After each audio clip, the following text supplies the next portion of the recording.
This week on HMP, we close out our Nicholas Hoult month with a look at food and art. Art, that's not something you hear a lot in a lot of John Leguizamo films, if we're honest. Now, welcome to Half-Ass Movie Podcast.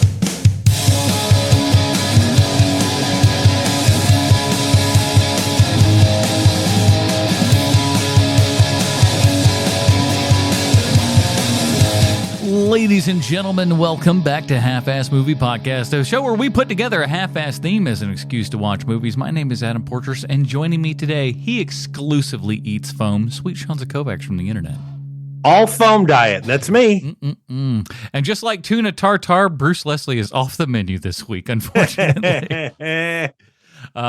Bruce is out this week, but that is A-okay. We have yet another Nicholas Hoult movie here for you. It's been a good one. It's been a good month with Nicholas Hoult here. I think this guy's going somewhere. I don't think we've seen the last of Nicholas Hoult. He's just got such a wide range, man. He can kind of, for somebody so young, he can kind of play it all. Mm-hmm.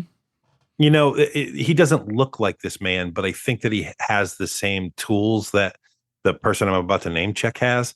He's sort of like John Turturro that way.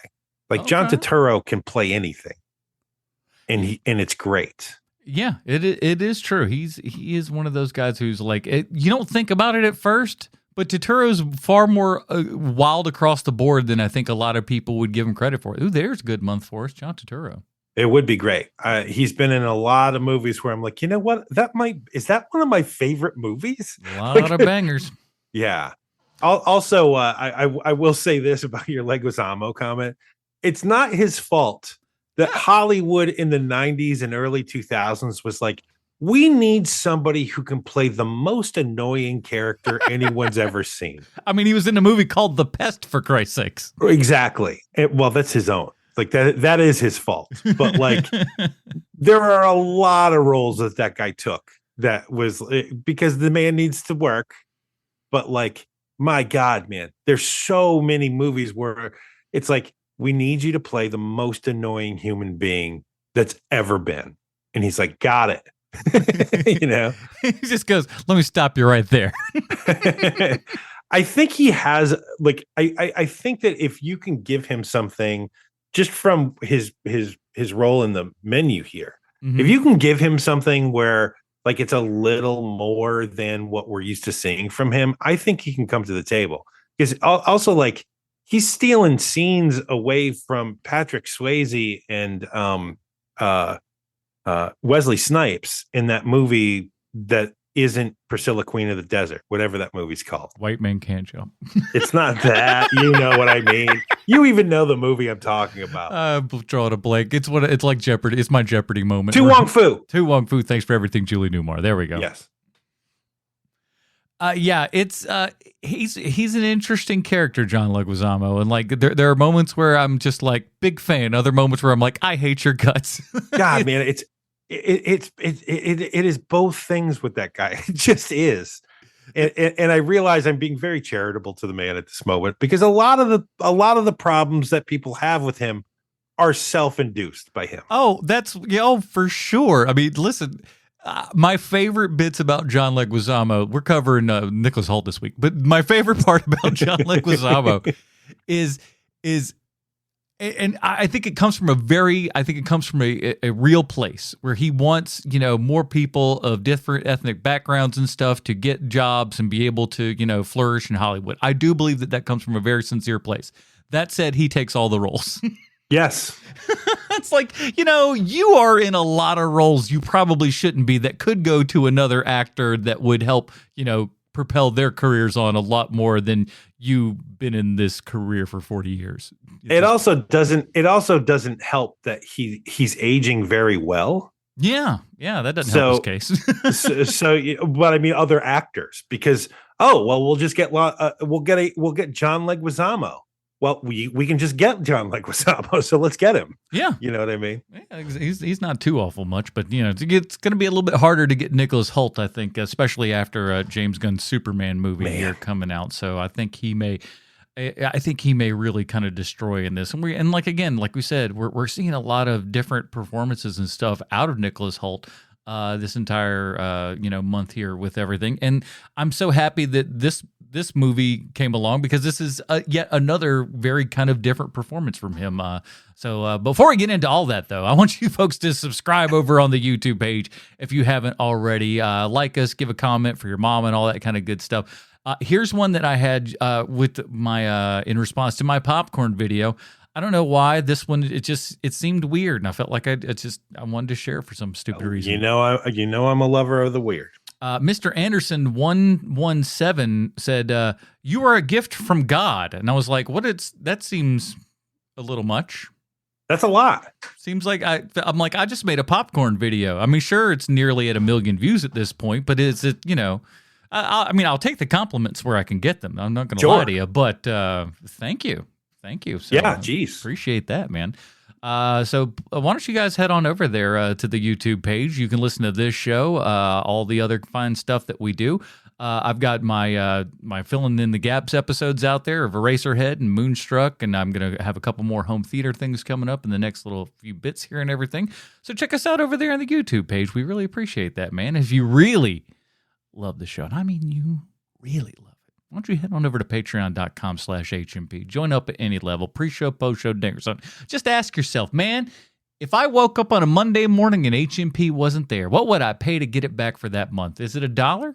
If it wouldn't even be $1, just move on. That's fine. It's okay. But if it was even $1, just head on over there, throw that in, and get yourself more content at the exact same time, including, my God, Daredevil Born Again 30 questions. And we got some good stuff. There were 2 episodes this week, for crying out loud. Mm-hmm. That's a lot of questions. We got a lot of stuff going in, and we're appreciative when you guys are still writing in those questions and stuff like that. So we appreciate those Patreon supporters. Get over there, man. If you're itching for some Daredevil action, head us over to patreon.com/HMP. We really appreciate that. And drop us a 5-star review on the iTunes. It's been a long time for those. Well, we really appreciate those as well. Well, let's get into it here, Sean. Let's get into the IMDb plotline for the menu. As we all know, IMDb 100% correct in everything they say and or do. A young couple travels to a remote island to eat at an exclusive restaurant where the chef has prepared a lavish menu with some shocking surprises. Congratulations, IMDb. That's real good. That's as good as wow. That's so good, because like they don't spoil anything, they don't give anything too much away, but they do. But that is what the movie is about, and they go shocking surprises, and it's just enough to kind of tickle the funny bone there. I like it. Good job, IMDb. The surprises in this movie are shocking. Yeah, they are. This is written by Seth Reese, who did a lot of work, surprisingly, with The Onion. Really? Yeah, did a lot of Onion television stuff and like Onion specials and whatnot. And as well as Will Tracy, who looks like he met on some of those Onion shoots there as well. He also wrote for John Oliver's show as well. Wow. I was just thinking this.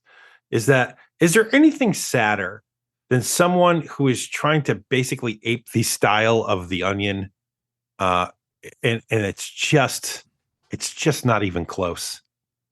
Like there were those also rans that happened when The Onion was in its heyday. Mm-hmm. Yeah, well, yeah, during its heyday, and everybody was just like, "Oh God, we need to be like The Onion." And there are a couple of ones that are good that do their own twists and stuff, like The Hard Times, which is all kind of like like rock music and stuff like that, and it's all kind of funny stories. Like Rancid puts out their first ever English language album, which is just that is funny.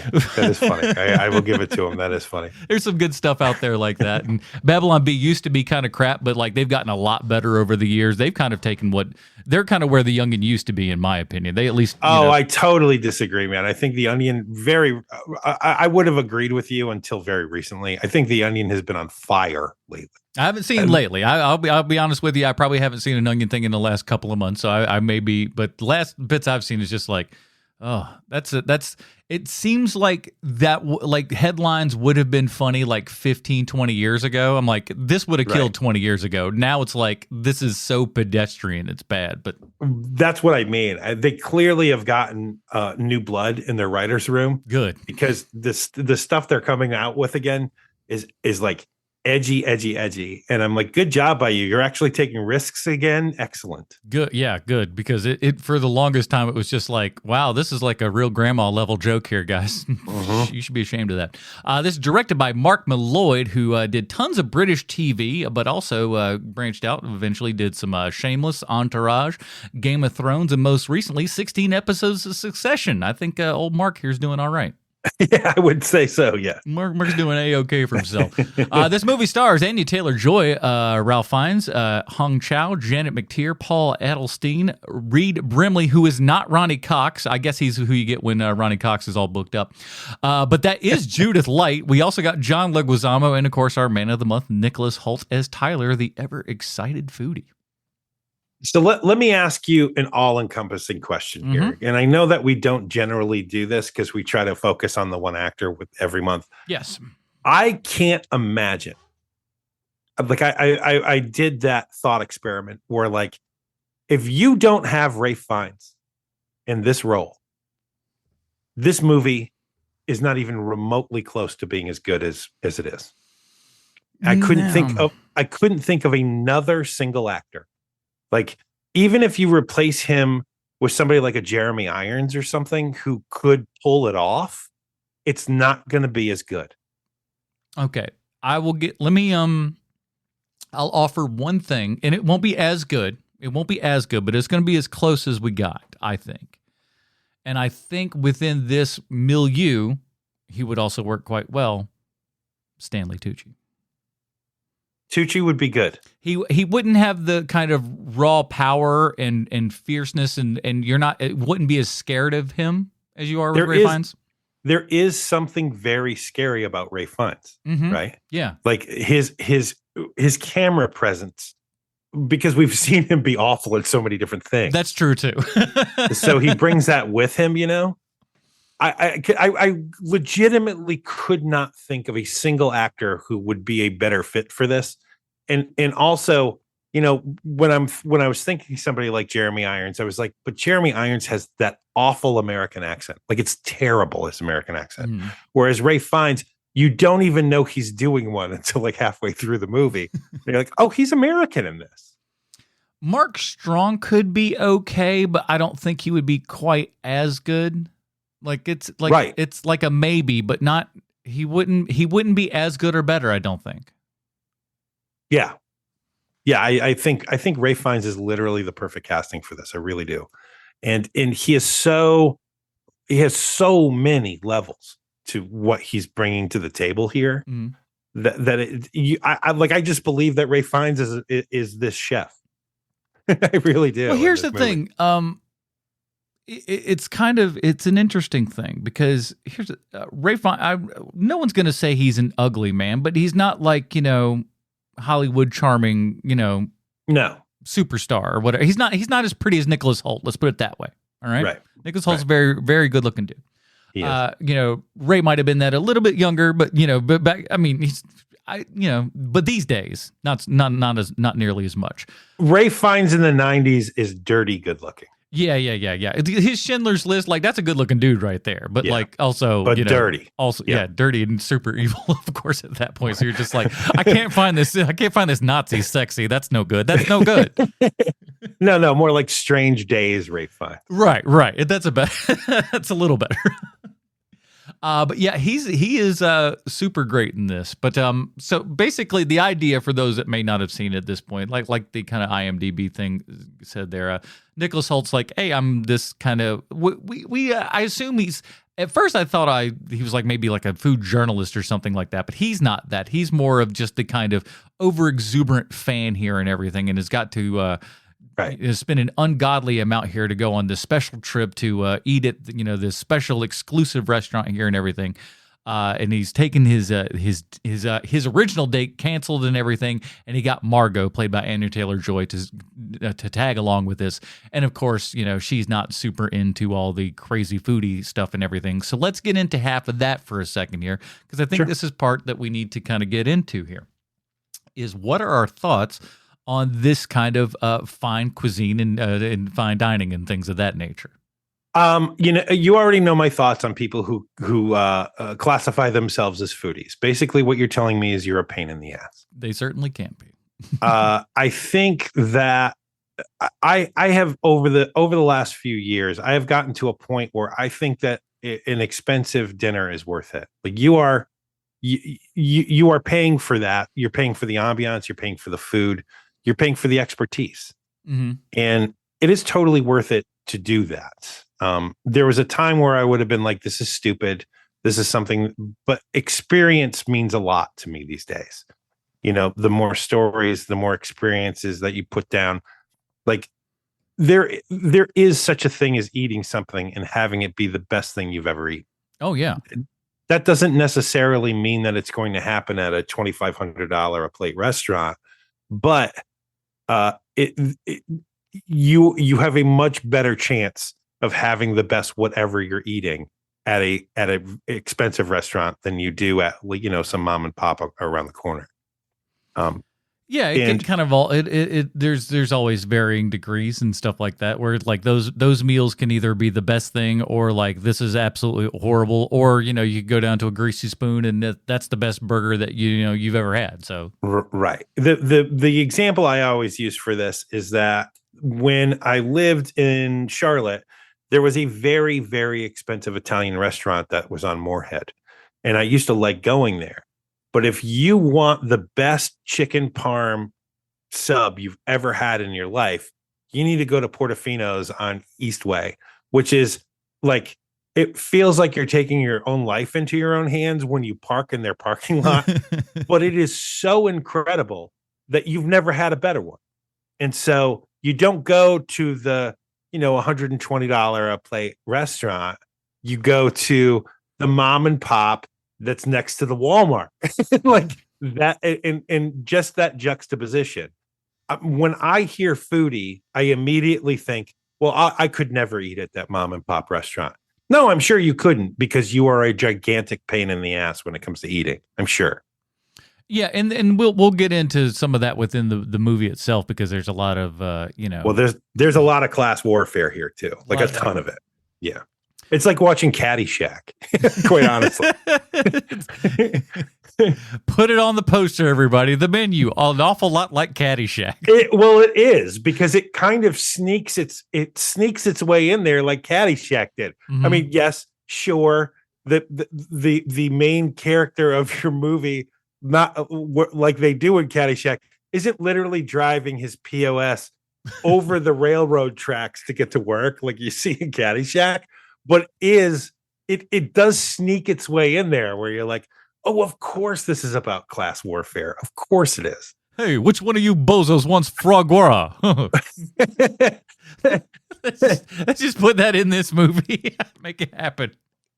It's one of those movies where this is also one of those movies where if you have a hard time, like I generally do, I don't with this movie for some reason, but I have a hard time watching a television show or a movie where every single person in the movie is horrible. Yeah, that is definitely one thing about. Now, had you seen this before? I have. I'd seen it. I'd seen it when it first came to whatever you want to call it now, video on demand, whatever you want to call it. Because I was working at the theater at the time when this came out and everything, and I remember seeing the poster, and you see all the people that are in this, and you're like, oh, this should be pretty good, right? But for whatever reason, I just hadn't quite gotten around to it, and like I'd heard a lot of people talking about, a lot of this, like, whoa, this movie, whoa, yeah. And then I saw it, and I was like, well, what the hell were you people watching? And part of me goes like, yeah, I watch a lot of crazy stuff and some things that are like, so my woes are a lot different than other people's woes. But agreed, yes. So I was watching, I'm like, this was just fine. I will say this second time through, I did enjoy it a whole lot more. Not only that, but this is basically a movie for old people, right? Mm-hmm. I mean, it's set up that way. This is for your elderly folk to go and enjoy a picture show. That's what this movie is. And feel like they're being super naughty with this R-rated one, because it's like it's PG-13 plus, Yes. So when the kills are happening, an older person is like, "Oh my," you know. And so, like, I always think of it like this: my friend's parents saw Pulp Fiction, and not only didn't like it, couldn't even understand it. I could see that. And so this would be their style of movie, where they're like, "Oh boy, that thing, ooh, it's got some teeth on it," you know, that kind of moviegoer, which is totally fine. You know, not all movies are made for everybody. It just so happens that this movie is so expertly made that, like, I'm enjoying the visuals, the acting performance, the writing. There's so many good moments here that even if you don't think you would like this kind of movie, you should give it 20 minutes and tell me that you don't like it. That's fine. But it's basically a murder mystery, but you already know who's doing the murdering. You know what I mean? It's good. It's great that way. What did you think about if I was to have one complaint with the movie, and it's not the worst of complaints, mind you, but it's a slight nit that I want to pick with it, and like I hadn't noticed it because I didn't really know who the guys were that were responsible for this previously, but upon reflection and everything, the cinematography feels like the thing that kind of bugs me the most. It looks just a little too much like TV. It's like there's a little cinematic twinge that's just kind of missing. I'd be rough to tell you exactly what I mean by it, but there's a little je ne sais quoi that's not there. I know exactly what you mean because it feels smaller than it should, is what you're talking about. And what I'm trying to figure out, because this is the second time I've seen it, so I don't know if it's because it wants you to feel claustrophobic, but I don't think that's it. Because they're outside a lot in this movie, a lot more than you would think. No, yeah, like upon an initial thought and everything back, you would think like, oh, we spend most of the time inside, and we do spend a lot more outside than you would suspect, you know? Yeah, I would say you're 60% inside the restaurant and 40% outside, which is a lot higher degree if you've seen this movie once before. They do a good job, at least, of kind of, cleaning up all the edges and stuff of like, well, you can't just leave because we flew you in on you flew in or rode in on the boat rather. Yeah. And they do that stuff. They have that really great moment where Anya Taylor-Joy turns around and watches them basically lock the door behind them. Mm-hmm. And it's already got your hackles up, like her hackles are up. And she watches the boat go away. It's just little moments like that where if this is made by a dumber filmmaker, and I know that we've been saying this a lot lately, if this was made by a dumber filmmaker, one of the wait staff would say something along the lines of, please make sure that door is locked, like something like that. Whereas these filmmakers expect you to understand this door is now locked. Yeah, there's not too much ADR exposition, if you will. There's a little bit of it, but not nearly as much. They kind of want you to look like at this. It. Oh yeah, for something like this, they should have a whole bunch more in there because the audiences were dumb and they were like, "Listen, we're not shooting anything again." But off camera, somebody's gonna be like, "Well, her name's Virginia" or whatever bullshit thing that you needed to drop in there. Right. And please keep in mind, if you're listening to this, I hate all these characters. I hate them, with the exception of Anya Taylor-Joy, because you're supposed to like her, and she's just fine. Yeah, but she is a little pain in the ass, though. She is a pain in the ass, and she sucks. And if you did take her on a date, even if we weren't meaning to kill her, she would be a pain in the ass. Oh yeah. But like I don't even know who I hate the most in this film, but I know hands down who you hate the most. Oh, I'm trying to think. I already know who it is. Maybe you don't know who it is, but I know who know who it is. You know who mine is? All right. Who's my hatred? The food critics, yes man. Oh yeah, well yeah, you're not wrong. I love those two. I love to hate those two. Like the sycophant who's just kind of like, oh, right. I am going to agree with everything you say, and like I have a bit of an opinion. Well, your opinion's slightly wrong. Well, no, of course, my opinion is actually what your opinion is. But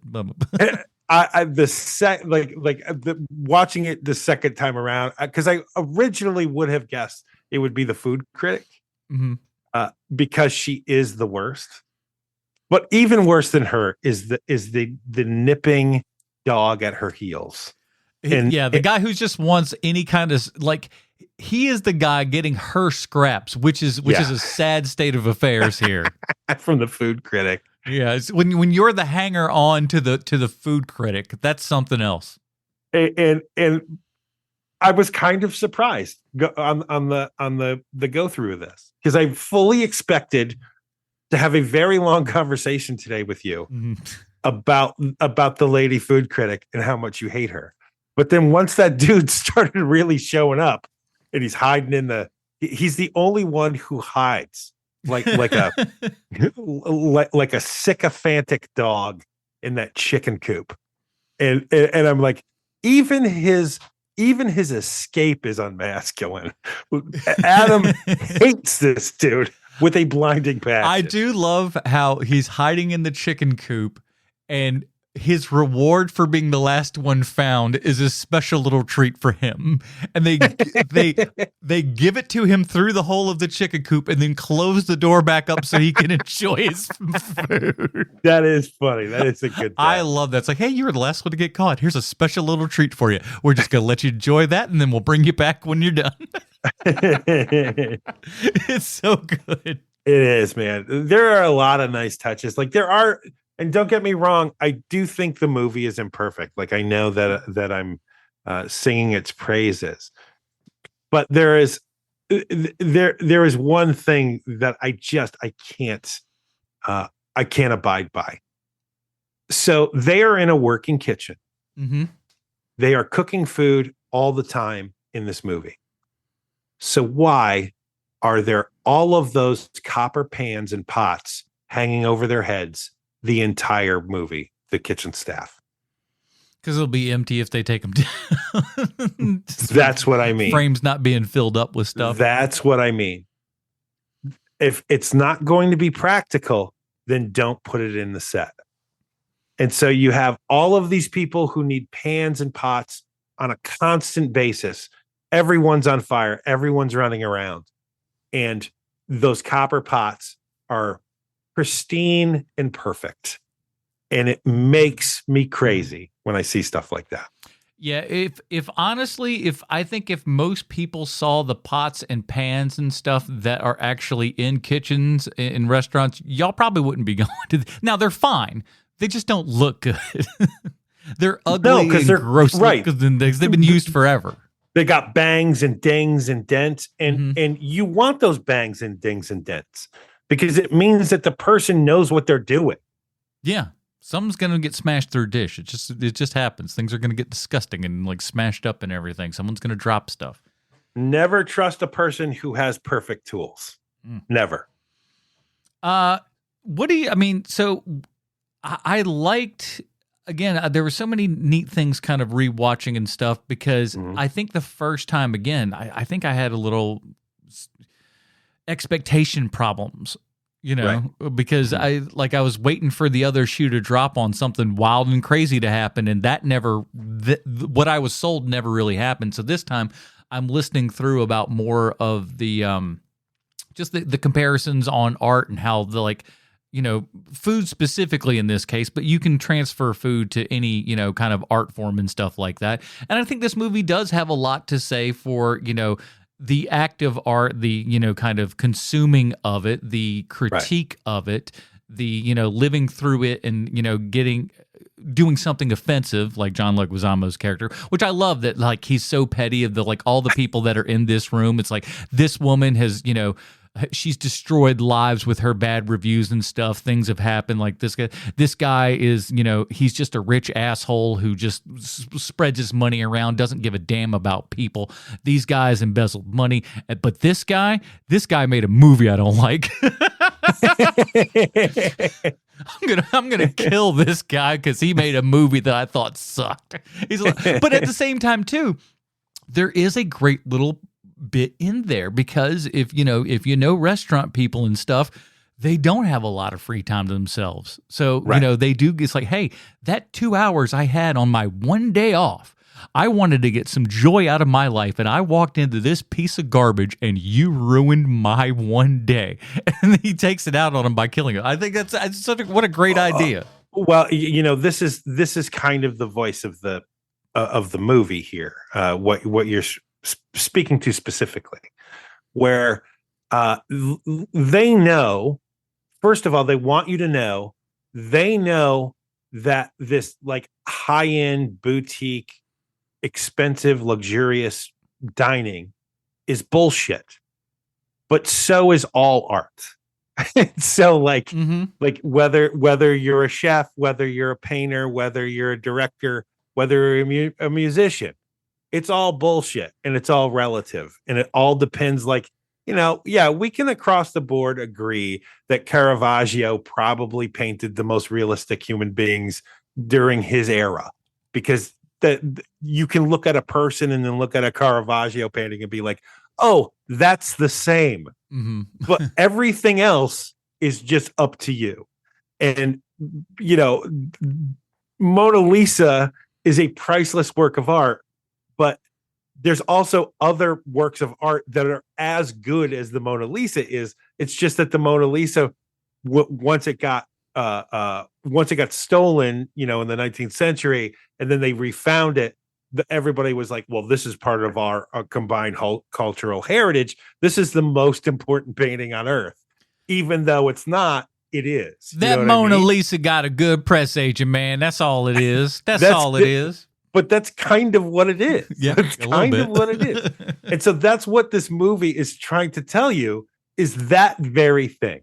That like this food critic, it is disgusting how much power this woman has. But you know what else is disgusting is this movie star who pretends that he knows something about food and he literally knows nothing at all. I love how practically every facet of him is fake and a lie. It's so good. Because like he starts out by saying like, oh yeah, me and the chef are buddies. We're good friends. Like no, and they most assuredly are not. He's got all these things. He wants everybody to know who he is, but he is long in the tooth for this. And the best part is his character doesn't even really, like, he knows he's kind of gone, but he doesn't know how bad gone he really is.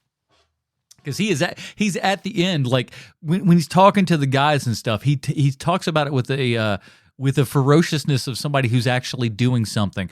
Where he goes, I'm transitioning over into the hosting phase of my career, which is the bullshit way of saying no one's hiring me for anything. So we obviously find out that he's going to be working on some Travel Channel-esque sort of thing, to which he doesn't even know what he's doing there. And he doesn't even have it. Like he's pitching it after they eat dinner here. The next day, he's supposed to pitch to the Travel Channel his idea, and he doesn't even have an idea really. No, he's just like, oh, I just go places and I eat things, and it's pretty rad and awesome. I'm gonna get an Emmy for this. Like what? Mm-hmm. But listen. Many of us have met people like that. Yeah, man, I see them day to day. They're all over the place, folks. But it is. I think he's actually kind of the perfect guy to really play this role. He is, man.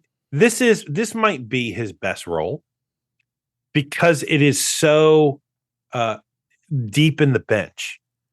Like he doesn't have to put this performance out in order for this character to work and give it the depth that he gives this character, but he totally does. And it's why I said at the beginning of the show, I think the people need to give him more of a chance because he is really good in this role. Very, very good.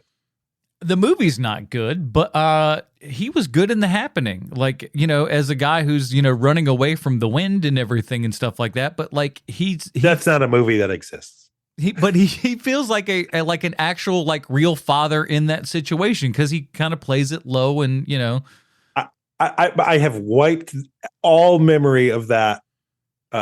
Mark Wahlberg playing a character. About? It's one of the best performances ever. You just shut your mouth right now. Mark it's so Wahlberg good. Playing a character that the actual Mark Wahlberg would want to kick his ass.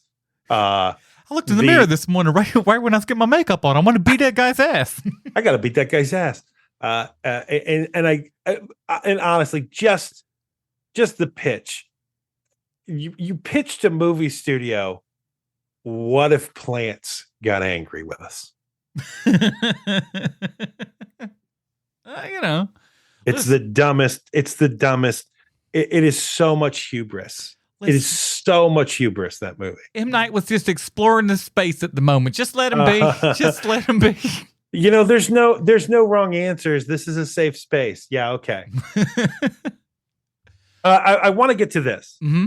So I want to get back to Ray Fiennes for a moment, if I can, if I'm not cutting you off talking about Leguizamo. No. We'll get to Hong Chow soon enough. Okay. So one of the things that I really enjoy about this is the Ray Fiennes performance. Every time he's speaking to the people in the dining area, you know, the clap and everybody kind of big attention. Stands at attention. He's speaking to everyone in the dining area like he is a supervillain explaining how he's going to take over the world. What I prepared for you this evening. Yes, that is the energy he's bringing to those monologues. And every time I'm like, I don't know how he's pulling this off, but he's literally giving a supervillain monologue. It's just about the menu. It is amazing. And then because he's doing such a great job, that one actress, that one woman that he hit on that stabs him with the scissors later, she gives the same style performance for her part of the meal. Yeah. It's amazing. It is amazing. He's willing to just kind of, it sounds weird, but like just kind of stand there in a weird way. And you can just like, your eye is drawn to him. And he, like you said, there's a combination of everything about him. Like there's certainly a little bit of baggage that we bring with him from previous films that we've seen and whatnot. You got enough age, and there's like he's got enough physical size and stuff too. He's bigger than most of the people that are there. You know, he's got that old man size. You know, like an old man that could punch you and it might hurt a little bit. He feels like one of those dudes. And yeah, it's just without this guy, everything else falls apart. For sure. I totally think so. And the other thing too is that it seems like first of all, the people making this movie are very good at building tension. You know, and I know that that show on FX that everybody loves and calls a comedy, even though it's not funny, and it wins all the Emmys for funniest show on television. It's Always Sunny, right? No. No, the one that takes place in a restaurant, and it's on as like fourth season or whatever. And I refuse to watch it because it keeps getting classified as a comedy, even though there's not a single joke to be made in that show. Tim Allen's no, wait, that's another show. I can't remember. It's the guy who looks like Buster Keaton is the lead actor. It doesn't matter. So they do a very good job. The filmmakers do a very good job of building tension, but also so does Ray Fiennes. Ray Fiennes kind of understands what the filmmakers are going for. And so his performance it either goes lighter, like his voice gets lighter and lighter as the camera keeps moving in, or if it needs it, he starts yelling for people to look out the window, and he just knows the perfect moment to do that. And it's pretty amazing, the togetherness of actor and filmmakers on this. I love how exacting he is on everything and stuff as well, how everything is, you know, kind of timed out to this certain thing. And, you know, obviously with like the guy being lowered down into the ocean there with his angel wings, which is like so good. More creepy the second time I've watched it. I was just like, I don't know why it seemed way worse this time, where just like, oh, because at first I was just like, oh, are they going to drop him? I was like, no, it's worse than that. I feel like just dropping in, you know, would be one thing. Lowering you into it and just being like, yep, that's where you're going. That's terrifying. Oof, so much worse. Yeah, now that you know that you're not watching the Terrifier, you're actually watching, Yeah. something different. Like you probably enjoyed it a lot more. PG-13 plus is a lot better than expecting a Terrifier level sort of event to go on, because that certainly I was just like, man, motherfucker's gonna be eating people's faces in this movie. I'm sure of it. And then they're just like, a guy killed himself on some parchment paper. Okie doke. Name of the show is The Bear. There you go. That's one again. Part of me wants to watch it. Part of me doesn't, because like I've kind of worked in a kitchen, so like certain stuff will probably bother me. And then listen, this is going to be an unpopular opinion, but Maddie Matheson bugs the shit out of me. Who's that? Big fat guy, a lot of tattoos. Looks a little bit like Bill the Thrill. Just imagine that kind of guy. Oh, really? Big fat guy. He's bigger than Bill by a landslide, but he's got that same sort of vibe where I've got a mustache and a shitload of tattoos, and I'm quirky as hell, and that's the thing. And I'm not saying the guy's not talented. I'm not saying that the guy can't cook, because I've seen some stuff. He's fine, but there's something about the vibe I don't dig. So I can't watch that show. I don't know why. I just out of my own political views, I will never ever watch The Bear. How dare you call that a comedy? How dare you? It makes me so mad. Yeah, everything that I've seen from it looks like the screamingness of a kitchen, which, by the way, kitchens can be quite funny. Sure. And that's another reason why I can't watch it, because it'll seem so serious. I'm like, kitchen I came from, like most of those guys were talking about anime half the night. We had a weird group, man. Hong Chao, the lady who plays kind of our maitre d' here and everything. Yep. This lady is great in everything she's in, and she's showing up in a whole bunch of stuff, lately and whatnot. I mean, everything from like your Watchmen to Poker Face and The Whale and whatnot. So she's just one of these actors. Oh, and Asteroid City. I forgot she was in that. Yeah, she is. Yeah.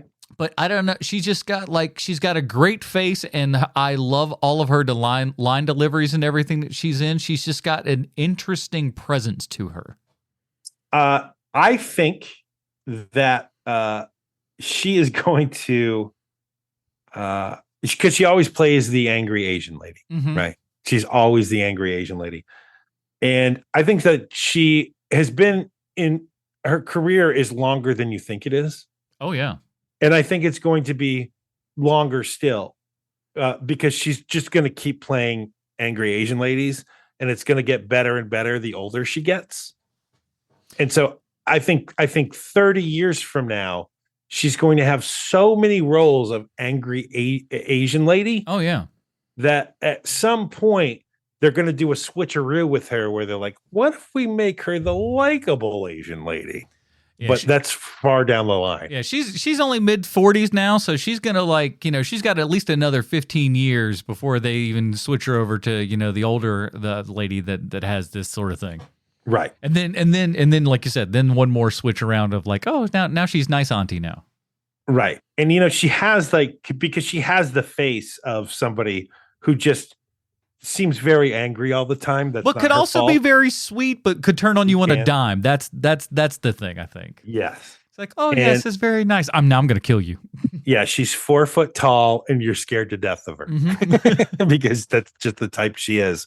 And I think that is a wonderful place to be for her, especially that she's found it this early in her career. Oh, yeah. Because she's probably going to live to be 90, and she'll be playing this style role forever. Get them money. Our old couple with Judith Light, who let's get those thoughts there. First of all, Judith Light, she has maybe the worst agent in all of Hollywood. One of them, because every time I see her in something, I'm like, oh, she's amazing. She's really great in this. She will pull up and give a performance every now and then, and you're just like, oh, you not just the lady from Who's the Boss. All right, cool. Right. Like she's in an episode of the TV show Poker Face, which, by the way, if no one's seen it, that's a show that you totally need to watch. It's awesome. What if Columbo was a lady who can tell when people are lying? And I know what you're doing, sir. And it's funny and it's great. And the first episode is written and directed by Ryan Johnson, who, as you know, I am in the bag for. What's this I hear? Yeah. And Judith Light is in an episode of it. And she gives a performance, the likes of which you have never seen her do before. It's one of those speeds where you're like, Judith Light has this speed in her? I had no idea. And it is awesome. And so, and I already knew that I liked her because like she would show up randomly on like a show my mom would watch, like Law and Order or something. And you're like, oh, cool. So she's not just Angela from Who's the Boss. Like she could do something else. And it's a really, I think that she is such an underappreciated actress. I think that maybe she does a lot of stage and that's why we don't see her all the time. But even with that being said, lady, you need to fire your agent. You are far too good to be where you're at. Looks like she's been doing a decent amount of TV. Good. Yeah. She should be working all the time. It looks like she's working pretty consistently, I would say. And we're all being nice, but for a woman her age, I think she's working real well right now, as a matter of fact. She totally should. Yeah. She's also got that waspy thing but she's still a little endearing, which just doesn't happen that often. And Ronnie Cox Light, he's really great. He looks just like Ronnie Cox, which is hilarious. But when you look at his IMDb, it's just like Ronnie Cox, and there's a zillion things that he's done as well. And also the fact that this guy wasn't in the RoboCop reboot movie, it's kind of everyone insane. Should be fired. Yeah. Everyone should be fired. It makes no sense. But here's Ronnie's still alive though. No, I know, but great. He's like 90. He's alive like Gene Hackman was alive 3 months ago. That's fair. That's fair enough. Yeah. So let's get to Nicholas Hoult because we really haven't focused too much. First thing I want to talk about, if we can. Mm-hmm. First thing I want to talk about Nicholas Hoult. We have just piled on about how he has all these different speeds. He's always different people in every movie he's in, which he is. But I had never seen this until this movie where Nicholas Hoult and Ralph Fiennes are basically having a who has a better American accent off. Yeah. Because they're both doing genuine, honest to God, great American accents, but from different parts of the country. And I just was in awe, especially when they're speaking to each other. And I was just like, these two men don't sound anything like this when they're speaking in real life. How are they doing this? Because when you are speaking different American accents, you get in the way of each other too. It has to be that way. Yeah, like you might pick up something that he's doing or vice versa. Right. And they're not. And the fact that Nicholas Hoult is going toe-to-toe with Ralph Fiennes and it's the same, get the fuck out of here. It's amazing, man. I was so blown away by watching this movie again last night because maybe I was just in the perfect right mood for it. But I'd seen this before and thought, well, this movie is a good movie.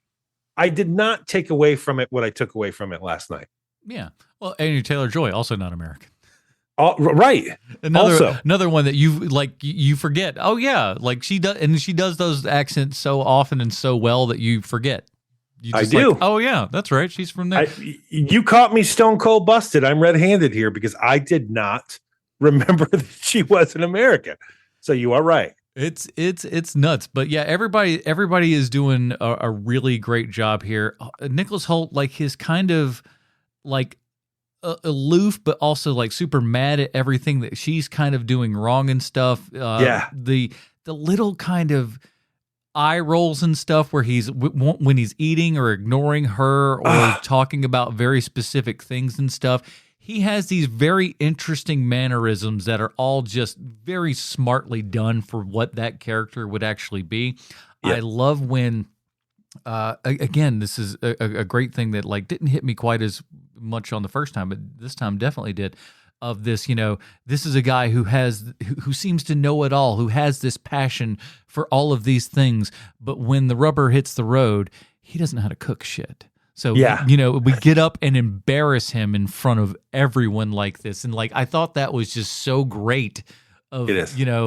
And everybody just stands and like, what an ultimate nightmare for anybody who doesn't know how to do something. But but even worse so, you're so excited and you're thrilled by this sort of thing that this should be something that you know how to do, and you don't know nothing. You know, they also do the thing with this character too, where at the beginning, when people start getting knocked off and, you know, people get shot in the head and stuff like that, and Nicholas Hoult continues eating. Mm-hmm. At first, I was thinking to myself, that is too strong a choice. Like, this character wouldn't do this. I feel like he'd look up and at least raise an eyebrow and go, that seems odd. Right. Or like feign that he cares, you know, like even if he doesn't, like even sociopaths know, oh, I should probably look like I care here. Yeah. You turn on that Dexter voice that goes, hey, do something that looks like humans do. Exactly. And he's not doing any of that while all of those scenes are shaking out. But what you learn later on is that he knew from the damn beginning that they were going to kill everybody. And once you learn that and you're like, oh, he's literally doing this perfectly. Yeah. He's literally playing those scenes perfectly once you learn that. You're right. And I think that was also, I think that clouded my first viewing a little bit as well. Those choices that you make. And then, of course, upon, you know, revelation there and everything, you go, oh, okay, I totally, you know, it does make sense. But I think I had that initial thought as well on the first viewing. It's just like, he's not even this a bridge too far, says I. But then once you figure it out, I was like, oh, okay. And then upon rewatching, you see them kind of setting everything up so much better. And speaking of like seeing things better, just as many characters, as many tables as we've got going on in this restaurant, in this story and everything, you never feel lost. No. You're always with everybody. They kind of, you know where the geometry of everything is, where everybody's sitting, you know. Very good visual storytelling, I agree. You get everything in there, and that's so helpful in a movie like this where you could get lost rather easily. But no, never once are you going like, where are we at? Who is this? What is this sort of thing? We get all of these characters established ahead of time, get the layout and everything, and we stick right to it. And it's really, and again, hearing like little small bits of conversation over at the other tables and stuff like that, just like little tiny things that continue on like this, and just, you know, watching Leguizamo in the background, you know, do his bit of acting and stuff like that. And you don't, because a lot of times in movies and stuff, you're not going to see those people. You know, it's just going to be like a close up of somebody and stuff like that. But here we'll have those moments where you can kind of see into the background and the other characters kind of still doing their stuff. It's good. And there's also like the moment that I'm thinking about specifically to speak to what you just spoke to.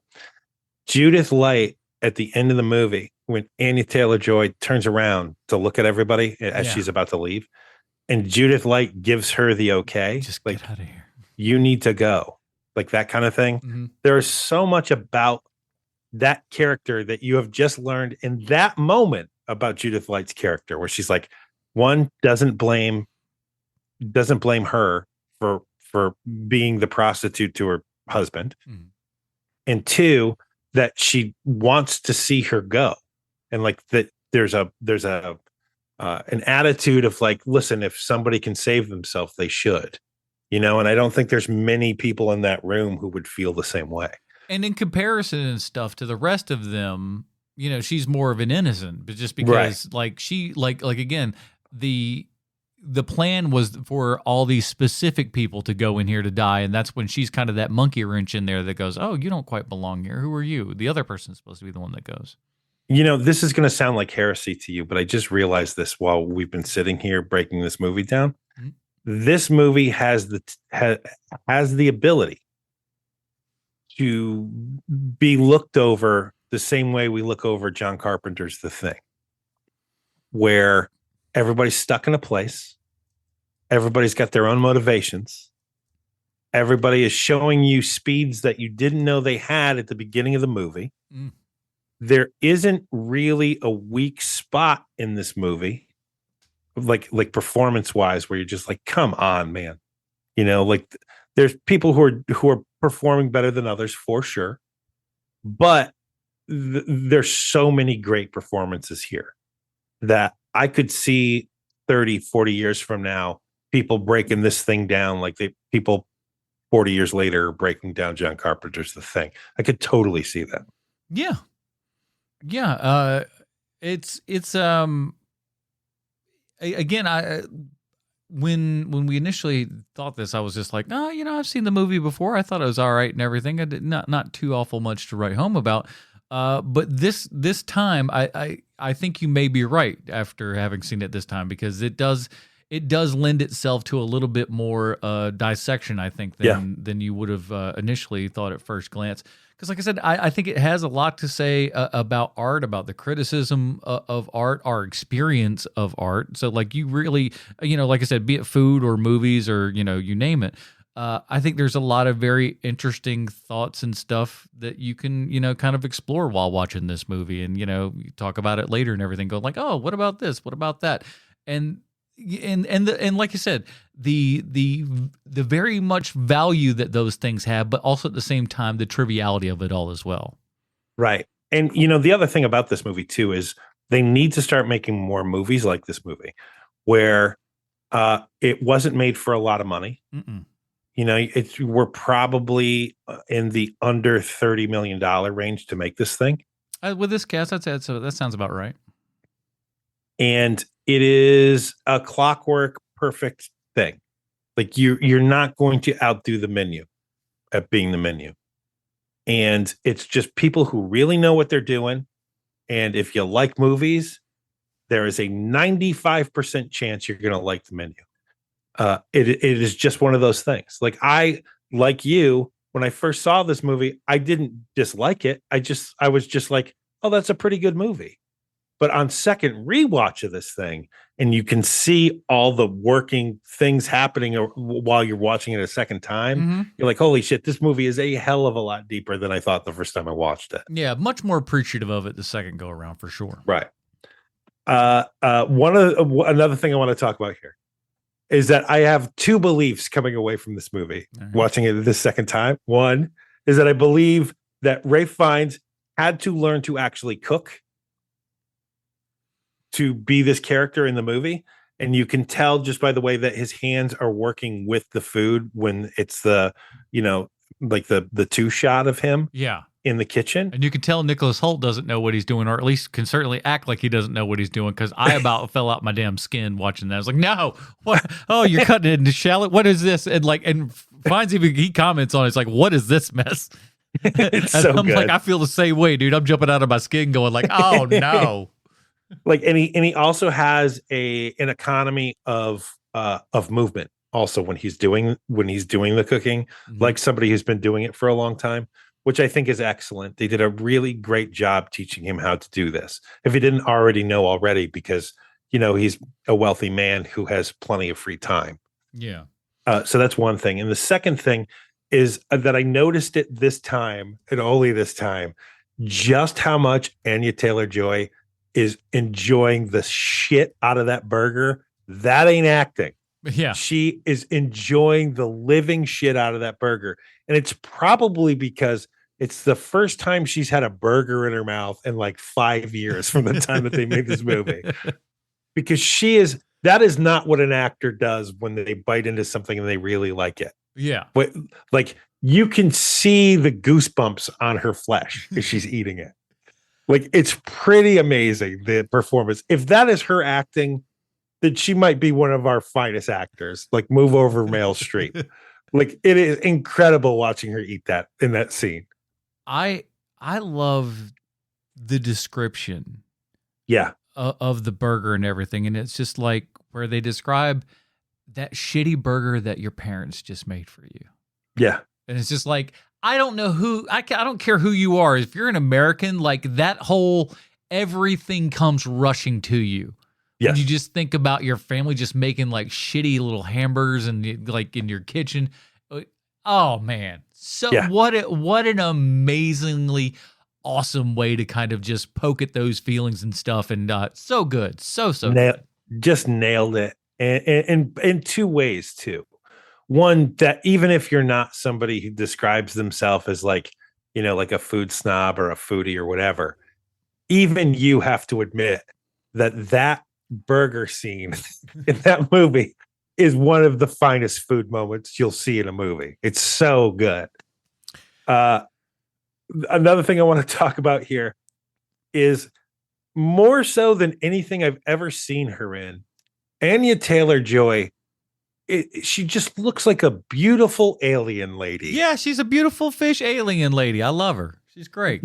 She is so good, and she's like, I didn't have a single issue with the character she's portraying in this movie. And I realized very recently too, like, oh, this is the same actress from Mad Max Furiosa. Like, this is the same actress, and these two performances are not even remotely close to each other. And The Witch. Witch. Throw that in there for your third little right. That's the first place I ever saw her, was the Witch. Yes. Just a tremendous talent, and maybe somebody we should circle back around later. Absolutely. I would love to do an Anya Taylor-Joy month for sure. Another thing that I learned on this watch, produced by Will Ferrell and Adam McKay, this movie. Good old Gary Sanchez right up in this. Not them specifically, I'm sure. The shockingest of shocking parts of this is that, Adam McKay has a tendency when he's trying to make his movie that's saying something, it's just beating you over the head with a club, what he's trying to say. What? Adam McKay not subtle? I like him, don't get me wrong. But. I did too. But okay, Adam, we get it, is something I say very often while watching an Adam McKay movie these days. Whereas this movie, it just sneaks up on you what it's trying to tell you. It's far sneakier and far better written than something that Adam McKay has his hands in. And so that's why I was kind of surprised to see their names at the end of the movie. It means they let the people just make their movie, which is amazing. Would you like to take some money on this? Oh, I'd like to take some money on that. That sounds like a great idea. Put my name on that, will you? And finally, say it's for me. and my final note here, it is a line of such brilliance and such understanding of how art works to someone who makes it. It is just like an arrow right into your heart with a flaming arrow, and it hurts like hell when he says it. But turns out to all of the people in the dining area, and he says, "You represent the ruin of my art and my life."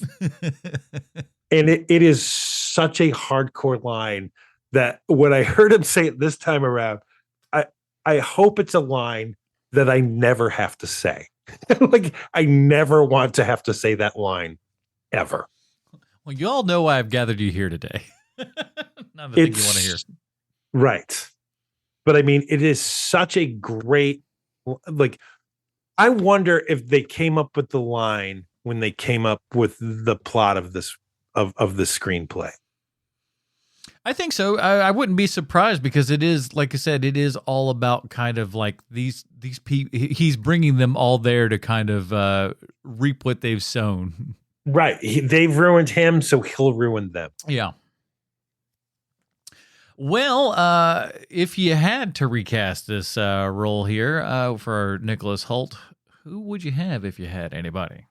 Well, I could see you could recast Nicholas Hoult with someone who's a little more of a sissy pants, even though I don't think he is as young as Nicholas Hoult. I kind of got to look it up.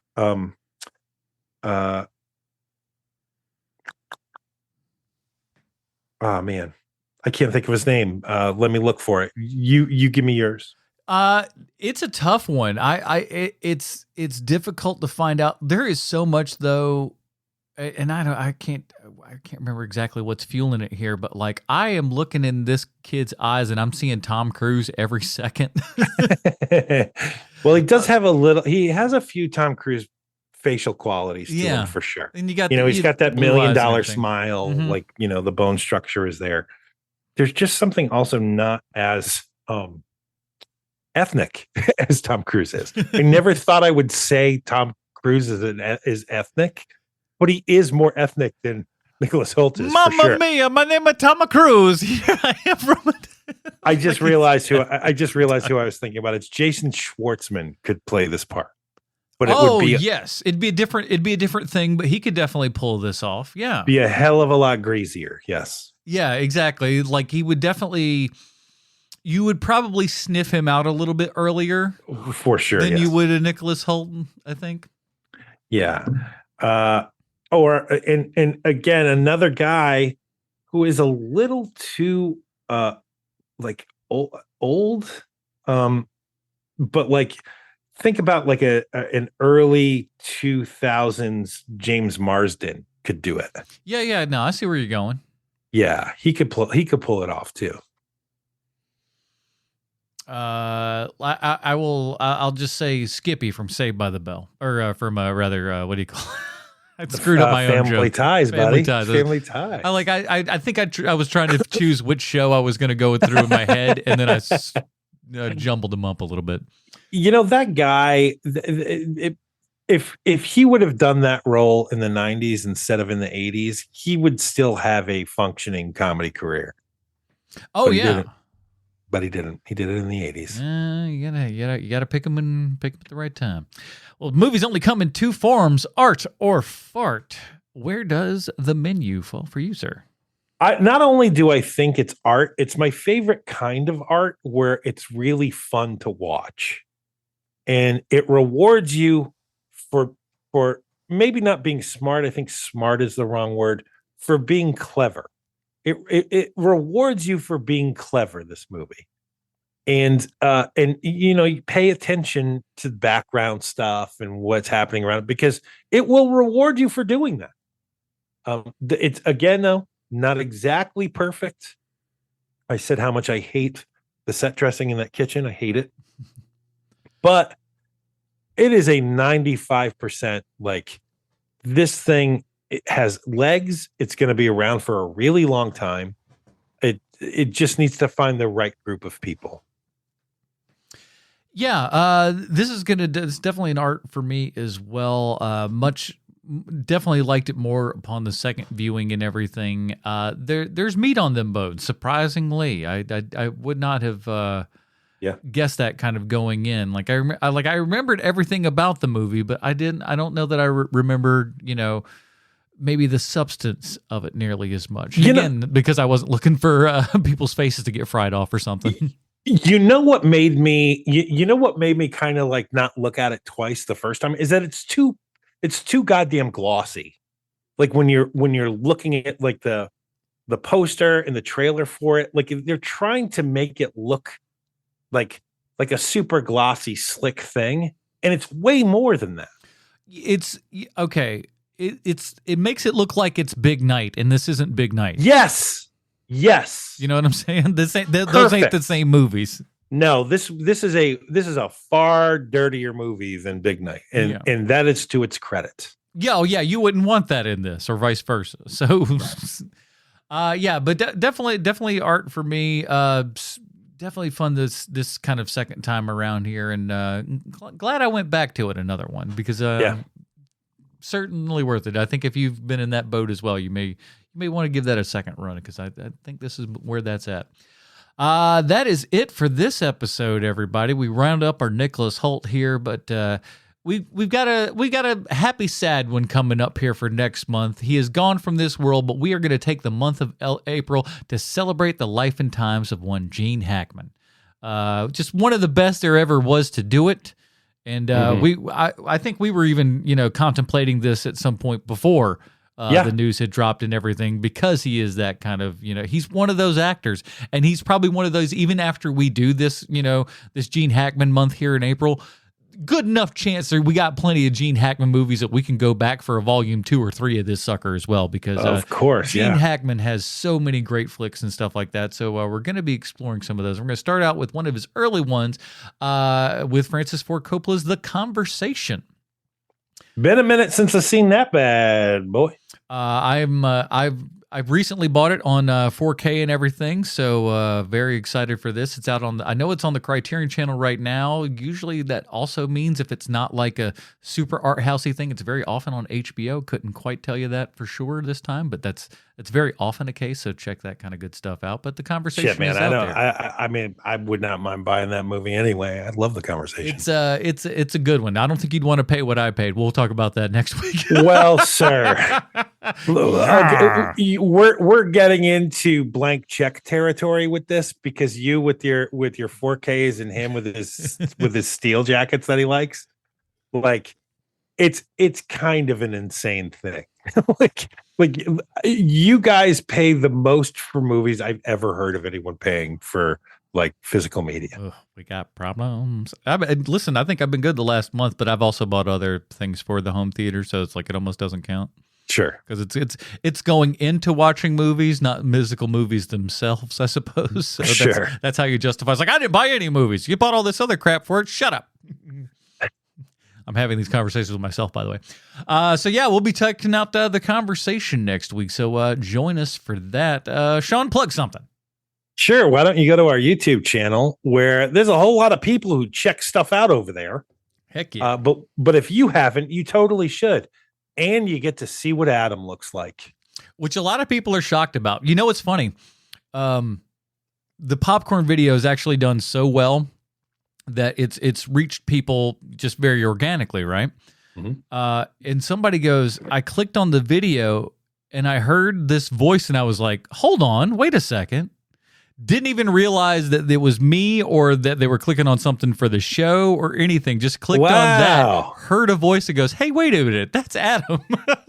Wow. I thought that's a wild deal that when you're clicking on it and you hear a very familiar voice right there. And a lot of people go, didn't suspect mustache. And I'm like, didn't have one for well over 40 years. So it's true, but it's been a welcome addition. Yeah, we're rolling up on 2 years of the stash here at this point. Nice. And everything. So listen, I don't know what I'd be looking like without it. So it feels like now I'm a little bit scared to take it off. And I was like, oh, what's underneath there? Oh no, looking a little mealy for the first week. Yeah, exactly. Let's get out in the sun a little bit. And I'm getting out a little bit myself here, guys, because I'm going to be on the All American Spook Show podcast, friends of the show. And we're going to be covering Blade Runner over there. So check out that. I'll leave a link there in the show notes and everything for that. So check out All American Spook Show. It's going to be a blast, everybody.